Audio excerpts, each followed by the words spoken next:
নমস্কাৰ স্বাগতম জনাইছো অন্য এটি ভিডিঅ'ৰ মাজলৈ পুনৰবাৰ আপোনালোকক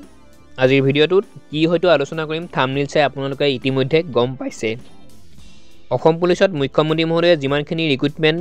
নতুনকৈ দিব বুলি কৈছিল অৰ্থাৎ 2026 ত 4000 নতুনকৈ ভ্যাকেন্সি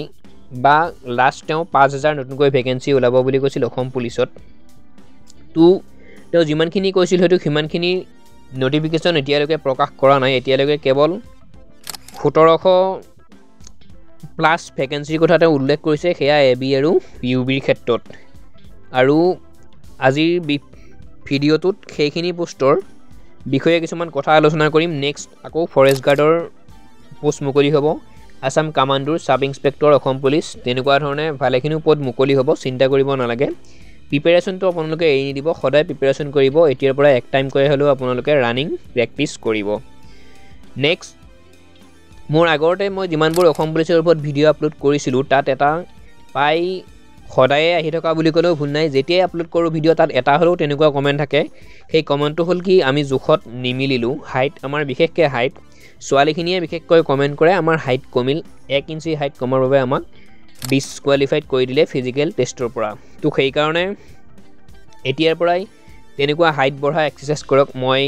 এইটো এক্সাৰসাইজ কৰিলে যে হাইট না বাঢ়িব সেইটো হয়তো ক'ব যোৱা নাই হয়তো আপোনালোকেও গম পাই যিমানখিনি সোশ্যাল মিডিয়াৰ লগত জড়িত হৈ থাকে আজিকালি সকলোবোৰ সোশ্যাল মিডিয়াত অৱগত হৈ থাকে বা সোশ্যাল মিডিয়াত সকলোবোৰ বস্তু পোৱাই যায় তো হাইট বঢ়া আপোনালোকে এতিয়াৰ পৰা এক্সাৰসাইজ কৰক এক টাইম কৈ হলেও এতিয়াৰ পৰা ৰানিং প্ৰেক্টিস কৰক খুব সুন্দৰকৈ সময়ত গৈ আপোনালোকৰ হৈ যাব এতিয়া আইছো এইজ দ্বিতীয়টো কথা বহুতে কমেন্ট কৰে যে দাদা নতুনকৈ অসম পুলিচৰ কেতিয়া ওলাব আমাৰ এইজ হোৱা নাই 18 বছৰ আমাৰ হোৱা নাই আমি এপ্লাই কৰিব এবাৰ নোৱাৰিলো নেক্সট কেতিয়া ওলাব তেওঁলোকৰ বাবে অতিকৈ সুখবৰ চিন্তা কৰিব নালাগে এইবাৰ আকৌ এপ্লাই হ'ব কিন্তু পোষ্ট অকনমান কম কিমান পোষ্ট বাৰু কৈ আছো কিন্তু 1700 প্লাস পোষ্ট অসম পুলিচৰ এবি আৰু ইউবিৰ বাবে 18 পৰা 25 বছৰলৈ আপোনালোকে এপ্লাই কৰিব পাৰিব জেনাৰেল ক্যান্ডিডেট খিনিয়ে এসসি এসটি এসটিপি যদি হয় 5 বছৰ ৰিলেক্সেশন পাব অৰ্থাৎ আপোনালোকে 30 বছৰলৈ আবেদন কৰিব পাৰিব ওবিসি আৰু এমবিসি হলে 3 বছৰ ৰিলেক্সেশন 28 বছৰলৈ আপোনালোকে আবেদন কৰিব পাৰিব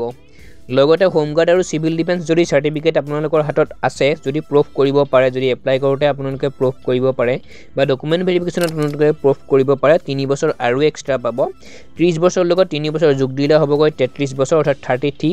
আৰু 28 বছৰ লগত 3 বছৰ যোগ দিলে 29 30 31 বছৰলৈ আপোনালোকে 31 বছৰলৈ আপোনালোকে এপ্লাই কৰিব পাৰিব নেক্সট হাইট বিশেষকৈ এইটো এটা ডাঙৰ সমস্যা আমাৰ বিশেষকৈ অসমৰ ক্যান্ডিডেট খিনিৰ বাবে ওবিসি এমবিসি জেনাৰেল এসসিৰ বাবে মেল সকলৰ বাবে 162.5 সেন্টিমিটাৰ আকৌ কৈ দিছো ওবিসি এমবিসি জেনাৰেল এসসিৰ বাবে মেল সকলৰ পুৰুষখিনিৰ 162.5 সেন্টিমিটাৰ আৰু ফিমেল খিনিৰ মহিলা খিনিৰ 154 সেন্টিমিটাৰ ঠিক আছে ফিমেল খিনিৰ 154 সেন্টিমিটাৰ মেল খিনিৰ 162.5 centimetre STP STH or male height লাগিব 160 cm female height লাগিব 152 cm STP STH or মই দুবাৰ কৈ দিছো ভালদৰে শুনিব male height লাগিব 160 cm female height লাগিব 152 cm মেল খিনি চেষ্টৰ প্ৰয়োজন হ'ব চেষ্ট আজিকালি প্ৰায় যিমানখিনি ক্যান্ডিডেটে গমে পাই চেষ্ট লাগে বুলি সকলোৰে মিলি যায় চেষ্টৰ ইমান এটা চিন্তা কৰিবলগীয়া একো নাই যিমানখিনি ৰানিং কৰে ৰানিং কৰাৰ পিছত তেওঁলোকে এক্সাৰসাইজ কৰে তেতিয়া তেওঁলোকৰ চেষ্টটো সিস্টেমত হৈ যায় ইমান চিন্তা কৰিব নালাগে জোখত হেতু উঠি যাব কিন্তু মেইন বস্তু হৈছে হাইটৰ বাবে বহুতখিনি ক্যান্ডিডেট কিন্তু চেষ্ট যদি 1 সেন্টিমিটাৰ আপোনালোকৰ বা অকনমান যদি 1 ইঞ্চি যদি আপোনালোকৰ চেষ্ট কমি থাকে হিমান প্ৰবলেম নহয় যদি হাইট কমি থাকে অসম পুলিচত কিন্তু কেতিয়াও চান্স নিদিয়ে গতিকে হাইটটো মেইন আপোনালোকে হাইটত বিশেষকৈ গুৰুত্ব দিয়ক এডুকেশন কোৱালিফিকেশন সিম্পল 10 পাস যদি আপোনালোকে কৰিছে এবি অৰ্থাৎ আৰ্ম ব্ৰাঞ্চৰ বাবে এপ্লাই কৰিব পাৰিব যদি 12 পাস কৰিছে ইউবি আৰ্ম ব্ৰাঞ্চৰ বাবে আপোনালোকে এপ্লাই কৰিব পাৰিব চিন্তা কৰিব নালাগে কেৱল 10 পাস হলেও আপোনালোকে অসম পুলিচৰ বাবে এপ্লাই কৰিব পাৰিব নেক্সট পোষ্ট কিমান পোষ্ট আছে তো পোনপ্ৰথমতে মামাই কলে 4000 পোষ্ট মুকলি হ'ব অসম পুলিচত তাৰ নেক্সট 5000 বুলি কলে লাষ্ট তেওঁ এতিয়া কিন্তু কেৱল এবি আৰু ইউবিত 1700 হে পোষ্ট মুকলি কৰিছে এবিত মুকলি কৰিছে 661টা ইউবিত মুকলি কৰিছে 1052টা টোটাল 1715টা পদ মুকলি কৰিছে এবি আৰু ইউবিত ইয়াৰ নেক্সট ফৰেষ্ট গাৰ্ডৰ 600 পোষ্ট আহা কথা যদি আহে তেনেদৰে তাৰ নেক্সট থাকিব আমাৰ ইন্সপেক্টৰ থাকিব সকলোখিনি অসম পুলিচৰ বিভাগৰে সাব ইন্সপেক্টৰ থাকিব তেনেকৈ মিলাই তাৰ পিছত আসাম কমান্ডো থাকিব ফৰেষ্ট গাৰ্ড তেনেকৈ মিলাই হয়তো 3000 মান পদ হ'ব পাৰে টোটেল অসম পুলিচৰ কিন্তু এবি আৰু ইউবিৰ ক্ষেত্ৰত বৰ্তমান 1715টা পদহে মুকলি হৈছে আপোনালোকে হয়তো ভাবিব পাৰে যে 1715টা পদ কম পদ আমাৰ বাবে ইমান কম ক্যান্ডিডেটত আমি হয়তো নোৱাৰিম বুলি মন ভাঙি নেপেলাব ইমান 1715টা পদও অসমৰ বাবে ইমান সহজ নহয় কাট অফ 2-1 বেছি যাব পাৰে প্ৰিপাৰেচনটো কোনোদিন এৰি নিব এতিয়ালৈকে কিন্তু কোনো ধৰণৰ আসাম কমান্ডোৰ বা আসাম ফৰেষ্ট ডিপাৰ্টমেন্টৰ এতিয়ালৈকে কোনো ধৰণৰ নোটিফিকেশন অহা নাই যেতিয়াই আহে আপোনালোকক জনাম চিন্তা কৰিব নালাগে চেনেলটিৰ লগত জড়িত হৈ থাকিব চেনেলটি সাবস্ক্ৰাইব কৰিব ঠিক আছে চাকৰি এটা থাম্বনেলত মই বস্তু লগাইছিলো চাকৰি পোৱাৰ মূল মন্ত্ৰ বুলি সেইটোৱেই হৈছে মেইন বস্তু যদি আপোনালোকে চাকৰি হসাকে লম বুলি ভাবিছে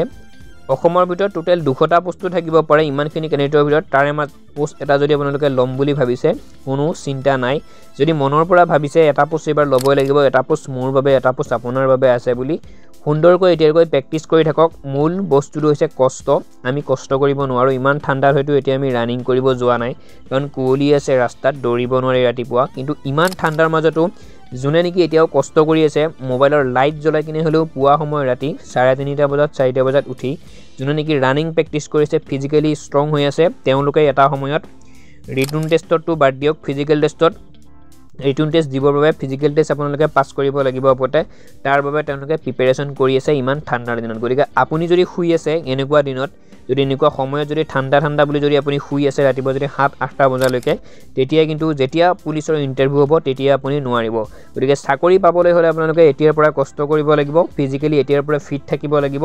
আৰু আসল বস্তু হৈছে পঢ়া এতিয়াৰ পৰাই যিমানে নহক নিজৰ ডিউটি কৰিব লাগিব নিজৰ সময়ত কাৰণ চাকৰি নাপালে আমি প্ৰাইভেট জব কৰি হলেও নিজে নিজক চলিব লাগিব বা সম্ভালিব লাগিব জীৱনটো হেহে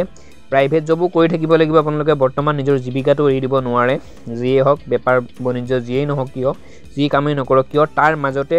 সন্ধিয়া বা ৰাতিৰ ভাগত অকনমান পঢ়া শুনা পৰীক্ষাৰ নামত ৰাতিপুৱা অকনমান পঢ়া শুনা সেই পৰীক্ষাটোৰ নামত অসম পুলিচৰ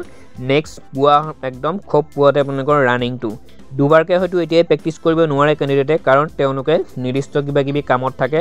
যেতিয়া কিন্তু তেওঁলোকৰ একদম ওচৰ পাব আহি ইন্টাৰভিউ তেতিয়া দু টাইম কৈ প্ৰেক্টিস কৰিব লাগিব